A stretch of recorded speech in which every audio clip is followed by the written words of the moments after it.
समझना थोड़ा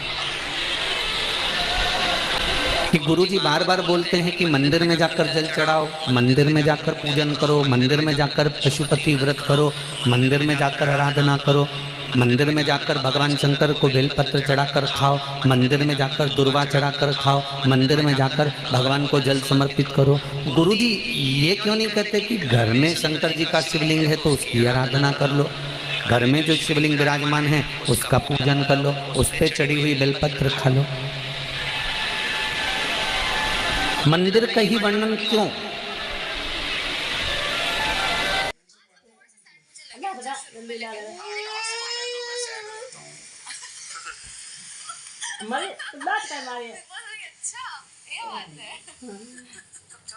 ये सब्जी बताओ क्या बनाया था तुम्हारे लिए? खाई लिए तो नहीं बोलो जल्दी खाई लिए बताओ कर कल तो तुम मुझे बना जी जी नहीं खाता है नहीं मैं खा ले और मैं बच्चों आए तो सब चीज मंगा लो।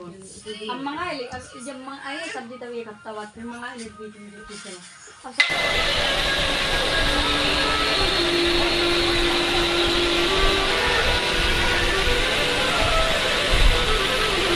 एक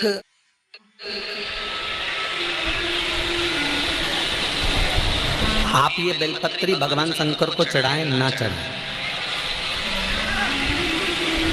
आप पुष्प भगवान शंकर को चढ़ाएं ना चढ़ाएं, आप दुर्वा भगवान को चढ़ाएं ना चढ़ाएं,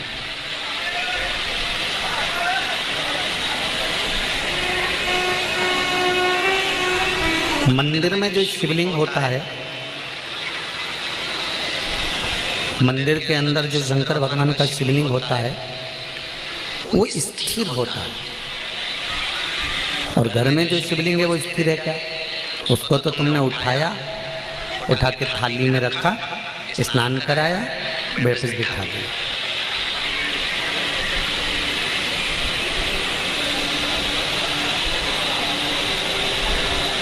मंदिर में जो शिवलिंग रखा गया है वो स्थापित है, वो स्थिर है। स्थापित शिवलिंग की एक महत्वता सबसे ज्यादा होती है कि उस पर अगर बेलपत्री चढ़े तो ठीक, फूल चढ़े तो ठीक, सामग्री चढ़े तो ठीक, जल चढ़े तो ठीक। उसकी सबसे बड़ी महत्वता होती है कि जितने लोग उसका दर्शन करते हैं उनकी दृष्टि ही जब भगवान पर चढ़ जाती है तो वो शिवलिंग सिद्ध होता चले जाता है और उसका फल हमें अधिक मिलता है।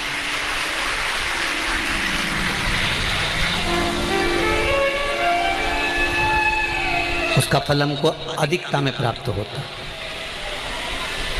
अब घर में जो शिवलिंग है, घर में जो शंकर भगवान का शिवलिंग है छोटा सा, उस पर कितने लोग दर्शन कर रहे हैं?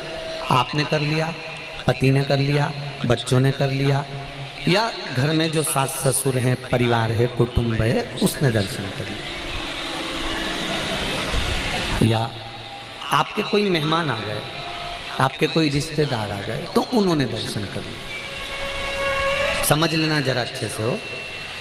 अब घर के शिवलिंग पर परिवार वाले ही दर्शन कर रहे हैं, परिवार के लोग ही उसको दर्शित हो रहे हैं, दर्शन कर रहे हैं, पूजन कर रहे हैं। पर मंदिर का जो शिवलिंग होता है, कोई जरूरी नहीं है कि सब जाकर बेलपत्र चढ़ाएंगे, सब जाकर फूल चढ़ाएंगे, सब जाकर चावल चढ़ाएंगे, या एक लोटा जल सब जाकर चढ़ाएंगे।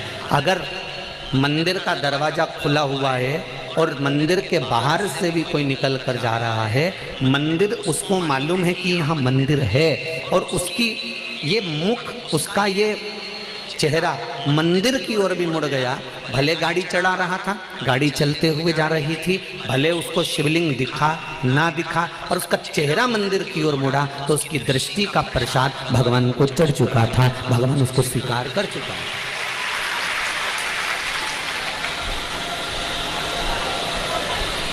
तेरे मंदिर में आना मेरा काम है और मेरी बिगड़ी बनाना तेरा काम। आप उसके सामने से निकले,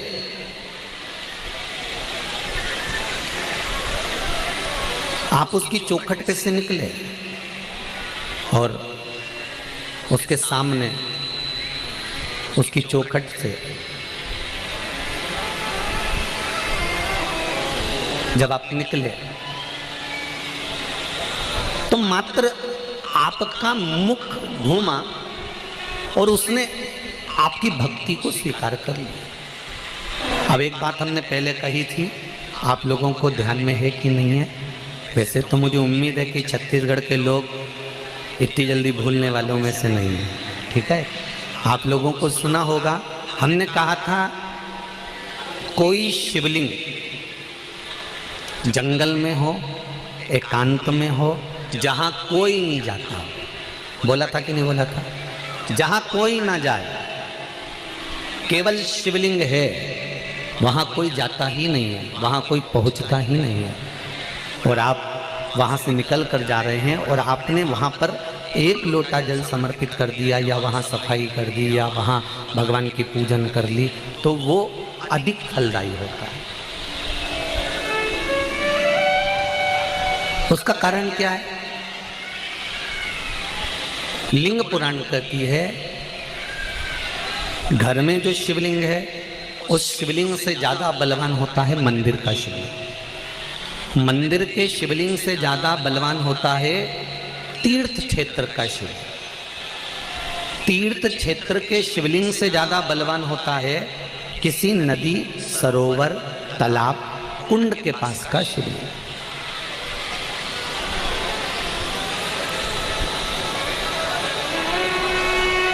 नदी, तालाब, कुंड के पास के शिवलिंग से ज्यादा बलवान होता है वन में, एकांत में, जंगल में, पहाड़ पर्वत पर, कोई शहर से दूरी पर, गुप्त स्थान पर कोई शिवलिंग है, वो बलवान होता है। अब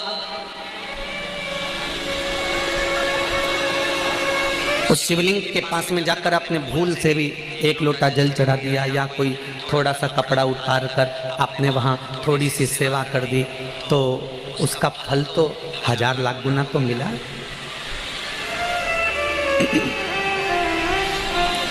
महाभारत की एक कथा है,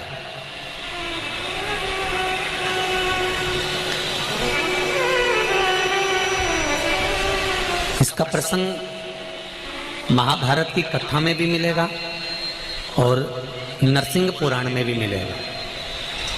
अगर आपको लगे कि सियोर वाले गुरुजी कौन सी पुराण में से बोल रहे हैं, तो आप किसी ने पूछे तो बता देना, नरसिंह पुराण और महाभारत का ये पावन संवाद है। एक बार पांडव जब वन के लिए जा रहे थे,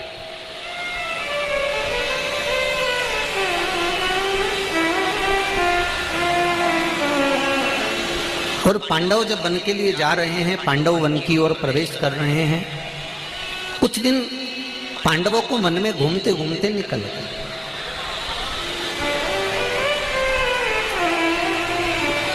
जब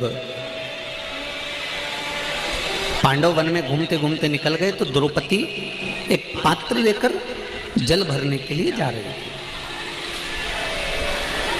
अब द्रौपदी जब जल लेने के लिए गई, द्रौपदी के केश खुले हुए थे, सुंदर भी थी। वहीं पर एक दैत्य अपने दोस्त के साथ जा